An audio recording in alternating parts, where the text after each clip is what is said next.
Today, we're going to be doing an oil change in this 1930 Ford Model A Roadster using this 1926 snap-on ratchet. Let's check this out. Oh, boy.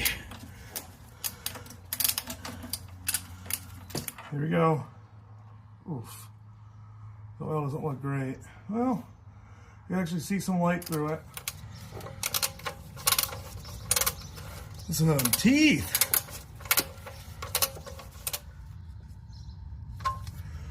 Go ahead and toss some oil in it.